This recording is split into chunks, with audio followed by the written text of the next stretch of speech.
En mai 2022, j'ai essayé la nouvelle Triumph 1200 Tiger. En novembre 2021, j'ai essayé la BMW 1250 GS.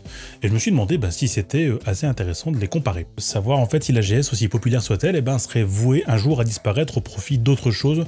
Parce que pour moi, la GS, si elle se renouvelle pas, elle risque de lasser son public. Après des années et des années de disette, Triumph a sorti une vraie 1200 Tiger convaincante qui peut faire extrêmement mal à la concurrence. En mai, il y a donc presque un an, j'ai été invité par Triumph France. Qu'est-ce que c'est que ça pour essayer la nouvelle 1200 Tiger, qui se devait d'être le renouveau du Maxi Trail façon britannique. Et après avoir connu des années niveau 0 au niveau des ventes, avec une moto qui était assez peu populaire, c'est pas facile à dire, parce qu'au final, assez lourde, peu maniable, très puissante malgré tout, mais sans véritable identité propre, et n'étant qu'une réponse à la 1200 puis à la 1250 GS, Triumph a pris son temps pour sortir un modèle abouti et surtout très en phase avec son temps. Un Maxi Trail avec l'ambition d'aller titiller les chevilles du mastodonte 1250 GS qui trône sur le top 3 des ventes en France depuis sa sortie en 2019.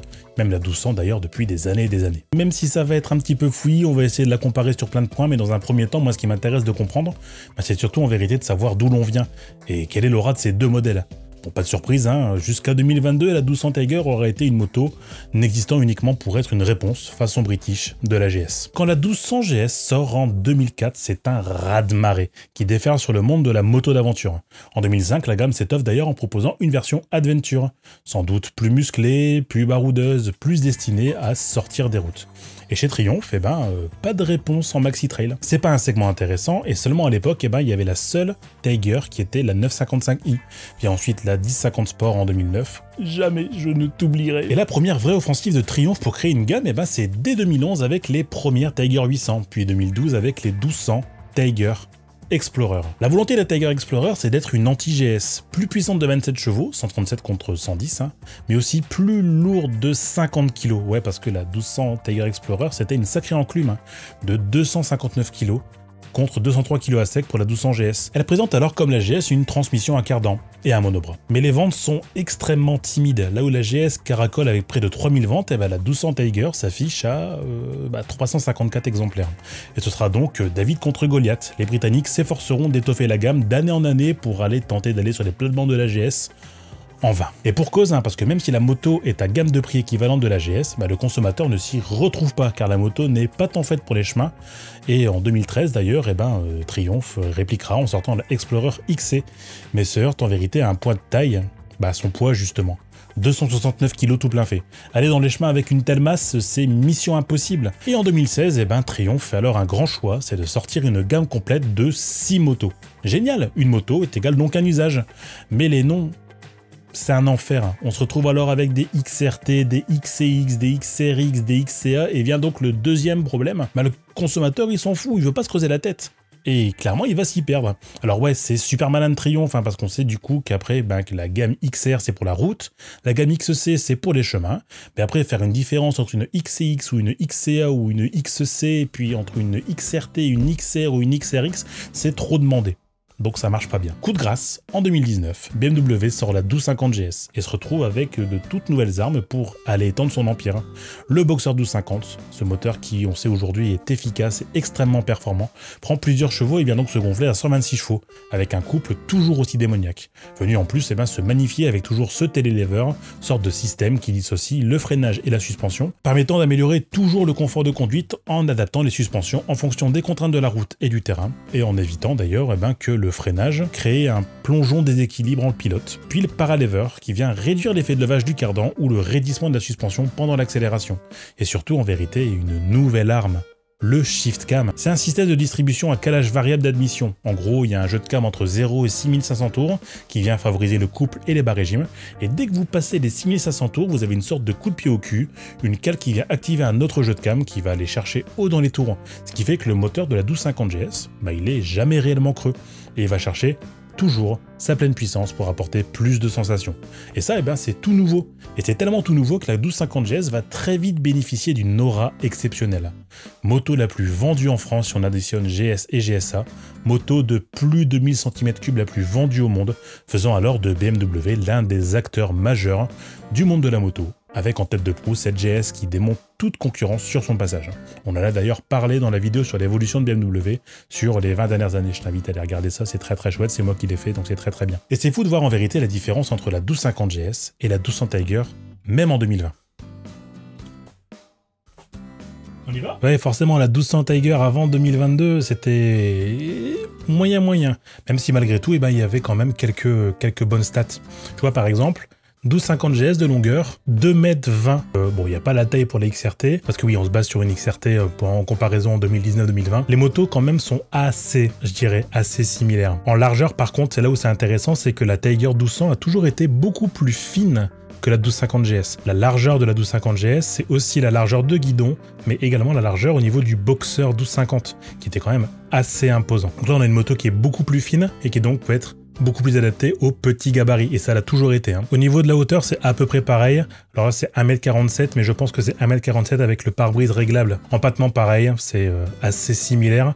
La hauteur de selle, par contre, c'est pareil. La 1200 Tiger a toujours eu vocation à être une moto qui était destinée pour les plus petits. C'est ajustable, il y a également plein de tailles différentes, il y a aussi des XRT low, où tu peux descendre à 800 mm, voire même un peu en dessous, je crois que c'est 770 ou 780 mm en hauteur de selle, ce qui fait que ça a toujours été beaucoup plus accessible pour les petits qu'un 1250 GS. Plus fine, plus basse. On a forcément le télélever et le paralever pour la 1250 GS. On était en fourche inversée à l'avant WP et monochoc WP pour la 1200 Tiger, avec un débattement qui était à peu près similaire, sauf à l'arrière. À l'arrière, on a 10 mm de moins que le débattement de la 1250 GS. Pareil pour la transmission, 6 vitesses cardan, la base, vu que ça a été au départ pour ça que la 1200 Tiger a été créée, pour être une réponse à la GS. Et les pneus et les jantes, c'est tout pareil, c'est exactement pareil. Et on se retrouve donc avec une moto qui est largement similaire à la 1250 GS. Mais il y a un problème, c'est bien évidemment son poids. Il y avait quasiment entre 15 et 20 kg de plus qu'une 1250 GS à équipement équivalent. Et donc ça, c'était absolument pas jouable. Il y a quand même un truc qui me rend assez fou, c'est la différence entre la 1250 GS et la 1200 Tiger Explorer, première du nom. Pour voir un petit peu la différence de taille, notamment dans le triangle, vous savez, le fameux triangle repose-pied, selle, guidon, machin chose, là, qui me permet justement de montrer la différence de position entre deux machines. Et là, c'est hyper flagrant. Là, vous avez l'ancienne 1200 Tiger directement ici, et là, c'est la 1250 GS. Vous voyez un petit peu la différence de position. On voit que la position entre la selle et les repose-pieds est quasiment identique, à peu de chausse-pied, c'est bon, ça j'aime bien, mais que par contre, eh ben, la position des cale-pieds de la 1250 GS est un peu plus reculée, mais la position du guidon de la 1200 Tiger, elle est beaucoup plus vers l'avant, beaucoup plus haute, ce qui donne peut-être une position un poil plus sportive à la 1200 Tiger et une position un poil plus droite à la 1250 GS. Là, vous avez le moteur de la 1200 Tiger qui est là, ici, 1200 GS qui est beaucoup plus vers le sol. On sent que le centre de gravité, il est beaucoup plus bas, beaucoup plus travaillé justement pour permettre une grande stabilité en courbe. Alors que là, vraiment, la 1200 Tiger va plus être vraiment dans un côté très sportif, une moto bien plus valorisante. Et ça, on le voit pas directement dès le départ, mais on s'en aperçoit quand on superpose en fait les deux motos, c'est vraiment flagrant. Et on se retrouve en 2021 avec, en France, uniquement 150 1200 Tiger vendus. Le modèle commence sincèrement à s'épuiser, mais Triumph reprend des ailes. Bien porté par les Street Triple, par la gamme Héritage avec les Speed Twin ou les Bonneville, par la petite Trident 660 qui est un réel phénomène de mode et de hype, disons-le clairement, la marque britannique se prend un revers inattendu. C'est la 1200 Tiger, le revers positif, parce qu'elle fonctionne de ouf. Et elle permet surtout de créer une nouvelle identité propre à la moto d'aventure chez Triumph. Signature à LED performance, grand écran TFT connecté, moteur T-Plane avec nouvelle sonorité dont on reparlera un peu plus tard. Fini les XR, XRT, XCX machin, non, on prend une nouvelle gamme, deux noms, GT pour la route et Rallye pour le off-road. Bien porté par un marché du trail et de motos d'aventure qui explose, comme on en a déjà parlé d'ailleurs dans une vidéo précédente, et Triumph va faire ce que le public attendait. Sortir à nouveau un 1200 Tiger plus simple, plus en phase avec son temps, et surtout, bien décidé à être cette anti-GS. Et c'est là clairement toute la magie de Triumph d'avoir su comprendre les attentes du public. Comment créer un 1200 Tiger qui n'est pas un 1200 Tiger. Ça passe déjà par un choix fort, la gamme. On change tout. Là où on sait qu'une 1250 GS aura un réservoir plus petit, et aura un comportement plus routier, et là où une 1250 GS Adventure aura un réservoir de 30 litres et une gigantesque hauteur de selle à minimum 890 mm, et Triumph crée une gamme GT qui s'oriente sur la route et une gamme Rallye qui va être plus faite pour les chemins. Et tu peux avoir une Triumph Rallye Pro avec un réservoir de 20 litres et des jantes à rayons, faites donc pour les chemins, plutôt que d'aller chercher la grosse Adventure chez GS avec son tank de 30 litres là. Et ça, c'est fort. Hein. Idem, on simplifie les noms. La GT équivaut à une 1250 GS skin de base. Une GT Pro sera d'ailleurs notre modèle de prédilection pour ce comparatif. Et en vérité, personne n'achète une GT de base et préfère directement partir sur une GT Pro, qui est bien plus équipée et bien plus fournie technologiquement, et une GT Explorer pour bénéficier du NEC plus Ultra en option. Et pour le chemin, Rally Pro et Rally Explorer, qui iront taper la 1250 GS Adventure. Et c'est tout. C'est simple. Et c'est compréhensible. Ensuite, Triumph a compris que l'ancienne 1200 Tiger était une réelle enclume. Le choix alors était d'alléger au maximum la moto. Et on parle pas de 5 kg, mais bel et bien de 25 kg par rapport à l'ancienne 1200 Tiger, et surtout moins de 17 kg par rapport à la GS, avec équipement équivalent, dont on reparlera et on refera la liste un peu plus tard. On passe alors de 269 kg pour une 1200 Explorer à 244 kg. Et ça, c'est pas anodin. On vient directement aller taper la GS en frontale en proposant une moto plus légère. Et donc plus performante. Et on passe d'une moto qui est un peu plus large, une moto un peu plus petite, par contre une moto avec un empattement un peu plus grand malgré tout, par contre moto un poil plus haute quand même. Cette roue de 150-70 R18 de 18 pouces à l'arrière, contrairement aux 17 pouces, avec un pneu beaucoup plus gros sur l'ancienne 1200 Tiger. C'est là où c'est quand même assez fort parce que cette roue de 18 va venir apporter une meilleure stabilité, et puis un pneu arrière qui est forcément moins grand. Donc qui dit pneu arrière moins grand, dit moins de frais au niveau de ces pneus-là. La partie de suspension est passée de WP directement à Showa, et le débattement est aussi beaucoup plus grand, qui passe de 190 à 200 mm à chaque fois. Et ça, c'est pas rien. La partie frein est maintenant du full Brembo, et les étriers sont du style EMA, donc c'est quand même de la qualité plus. Et là, je peux vous dire que ça freine. Pour l'avoir testé, ça freine extrêmement fort. Puis voilà, en vérité, plus de mordant, plus de sportivité, tout en gardant un cardan et un monobras. Donc, très bien. Moi, ça me va. C'est parfait. Regardez déjà la différence entre les deux machines. Rien que visuellement, c'est quand même vachement flagrant. On voit déjà le plus gros travail au niveau de la roue arrière, la roue 18 plutôt que la roue 17. Elle est directement ici visible. Là, on est sur l'ancien modèle. Le nouveau modèle, regardez, position bien plus vers l'avant, bien plus sportive. On trouve une position peut-être un peu plus droite au niveau quand même des cale-pieds, mais avec les bras qui sont un peu plus vers l'avant pour donner, témoigner sans doute de cette agressivité. Vous regardez déjà même la différence entre les rétroviseurs d'avant et maintenant. On voit que les rétroviseurs, ils sont basculés un peu plus comme ça. C'est vraiment bien fait. Travail aussi sur l'échappement maintenant qui est beaucoup plus haut. Et également une moto qui fait quand même beaucoup plus courte. Regardez un petit peu la différence. Moteur beaucoup plus basculé vers l'avant que l'ancienne version, donc le centre de gravité qui a été bien retravaillé, et c'est d'autant plus flagrant quand on compare la nouvelle 1200 Tiger avec la 1250 GS. On a là deux positions complètement différentes, deux philosophies complètement différentes également.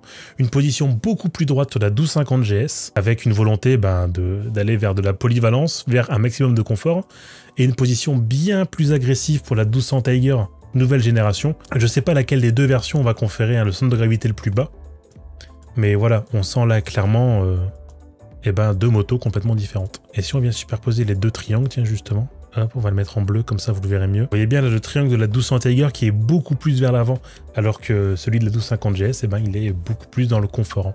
C'est ouf, c'est génial. Mais c'est surtout sur le moteur que ça se joue. Ça n'a plus rien. Mais alors, plus rien du tout à voir avec l'ancienne Tiger. Et ça, du coup, je vais te montrer là où en fait. Et ouais, directement. 136 chevaux pour la 1250 GS et 141 pour la 1200 Tiger d'avant 2022. Mais là où en fait les rapports de force sont complètement déséquilibrés, c'est au niveau du couple.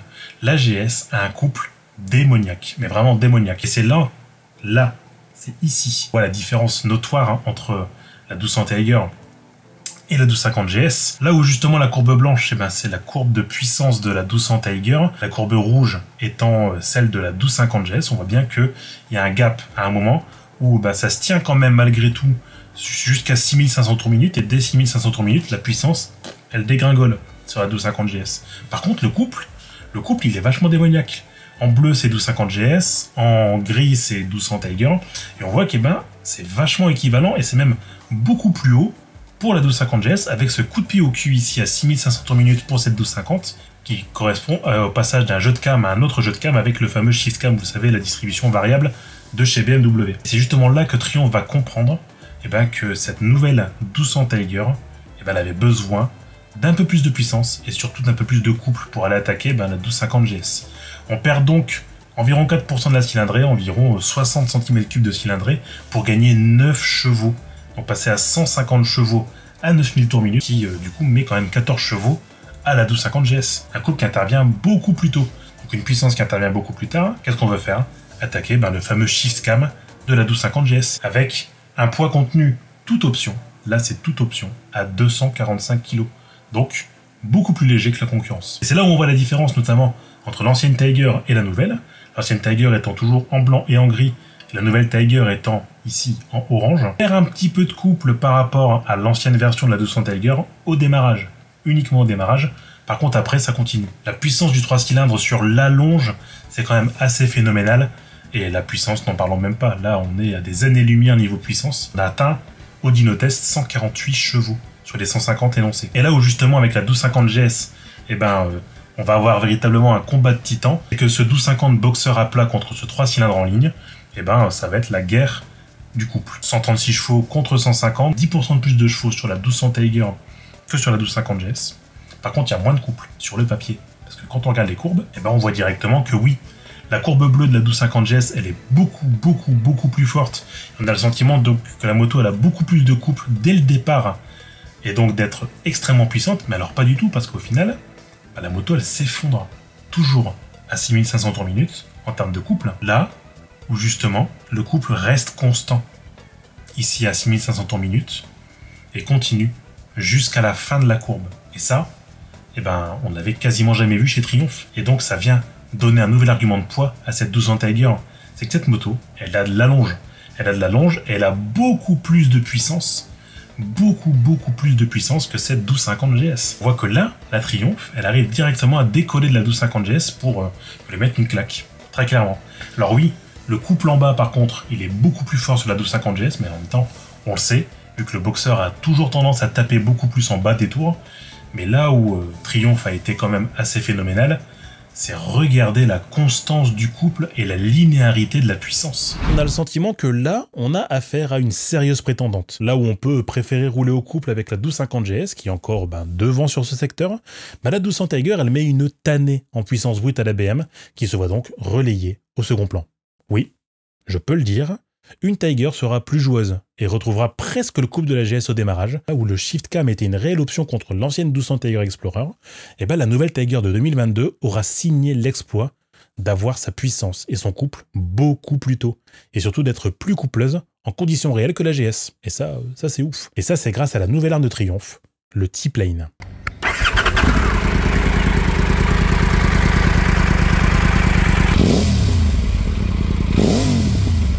Le T-Plane, c'est un petit peu cette innovation moteur sortie en mode test sur la 900 Tiger qui va trouver son excellence dans la 1200. On vient alors modifier le cycle d'allumage des 3 cylindres, qui se fait dans l'ordre 1, 3, 2, plutôt que 1, 2, 3.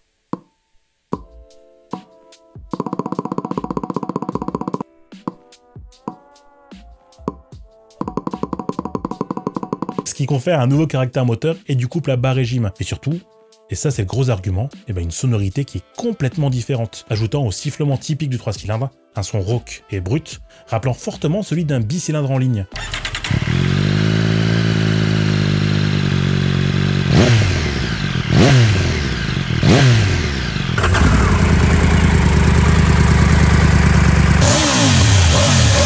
Et ça c'est la nouvelle identité Triumph. Réussir à conjuguer l'allonge et la performance d'un moteur 3 cylindres avec la sonorité et l'agressivité d'un bicylindre. Et clairement, c'est pas pour nous déplaire. Ajoutons à ça la nouvelle signature lumineuse empruntée à la 900 Tiger et le très bel écran TFT connecté de 7 pouces emprunté lui aussi à sa petite sœur, et vous obtenez une moto qui est très performante et qui vient répondre à la problématique de certains clients BMW. Ils se lassent complètement de ce modèle, du moins ceux qui ont grandi avec la GS et qui sont à la recherche de nouvelles sensations. Et ceux-là, en vérité, ils vont aller chercher du renouveau dans la concurrence, qui s'installe avec notamment Harley et la Pan America, Ducati et la Multistrada V4, mais surtout avec Triumph et la 1200 Tiger, la seule concurrente avec toujours un cardan, là où les deux autres modèles, tout aussi performants, sont encore avec une transmission à chaîne. Et ça se ressent dans les ventes. Certes, la 1250 GS est toujours très loin devant avec ses 6100 ventes en 2022, mais la 1200 Tiger a signé une année record. Plus de 950 motos vendues rien qu'en France. Et là où j'ai peur pour BMW, c'est que la marque, elle a perdu 913 ventes en un an. J'y vois quand même une petite coïncidence avec la sortie de la Tiger. Les autres machines leaders du segment, que sont le Multistrada V4 et la Pan America, mais aussi la S1000 XR ou le Versys 1000, sont également en excellente forme. Et l'Africa Twin, deuxième force du plateau Maxi Trail, un véritable leader pendant des années, même si elle se casse littéralement les dents depuis quelques années, démarre encore très fort en 2023, en sachant que la Multistrada V4 c'est mieux vendu qu'elle en 2022. Et moi en vérité, est-ce que je pense que la 1200 Tiger va terrasser la 1250 GS? Pas sûr, hein. Parce que la GS aura toujours son public. Mais je vois en cette moto le nouvel essor des maxi trail qui vont venir directement assommer la GS grâce à de nouveaux arguments, la maintenance, le prix et la technologie. Et c'est là où je pense BM a beaucoup de soucis à se faire. BMW a encore un cycle de maintenance tous les 10 000 km. C'est quand même beaucoup. Mais pas autant que Triumph avec ses 16 000 km de maintenance et surtout ses 3 ans de garantie complète en kilométrage illimité. Et c'est encore moins que Ducati avec ses 20 ou 24 000 km de cycle et ses 4 ans de garantie au kilométrage illimité. Idem pour les options technologiques. Certes, BMW a son Shift Cam, a eu la BS dès les années 80, et encore pas mal de trucs dans sa besace, comme un écran TFT très simple et très accessible, mais aujourd'hui, tout est en option, et il n'y a pas réellement de grosses nouveautés. Chez Ducati, mais aussi chez Triumph, et maintenant il y a un très haut niveau de personnalisation dans chaque mode de conduite, qui s'adapte à son pilote et son passager, et à son usage. On retrouve des technos embarqués directement de la voiture, comme des radars à détection d'angle mort sur la version Explorer. Et ça c'est ouf, parce que comme en bagnole, ça t'indique s'il y a des choses dans tes angles morts en moto. Alors tout ça, chez BMW, ça n'existe pas encore. Alors ouais, chez BM, ils ont été pionniers avec le régulateur de vitesse adaptatif à l'avant, mais maintenant, chez Ducati, il y a des radars embarqués à l'avant et à l'arrière, une première mondiale, pour faire tout ce qui a été déjà dit auparavant. Et surtout, gros argumentaire pour les petits.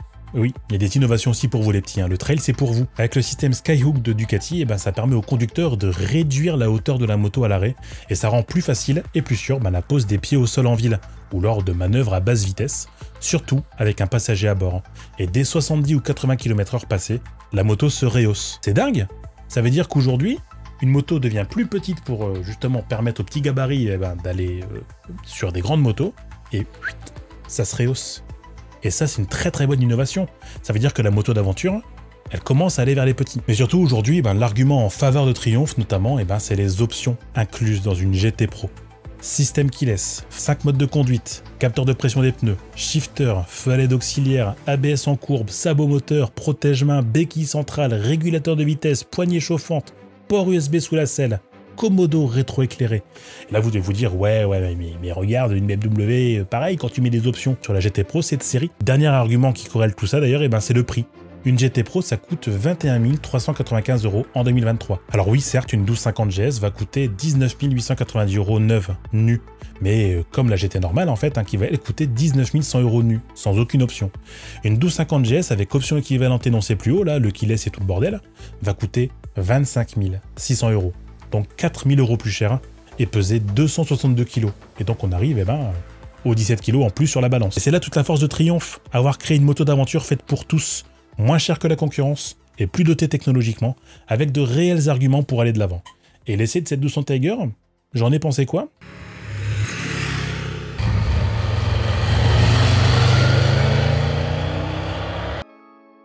C'était génial. Alors j'ai hélas pas trop d'images à vous montrer parce que j'ai gardé tout ça pour moi, mais sans aucun mensonge, j'ai trouvé la 1250 GS extrêmement fade suite à mon essai de la Tiger. Avec les suspensions au max du confort et le mode sport activé, j'étais dans un canapé volant.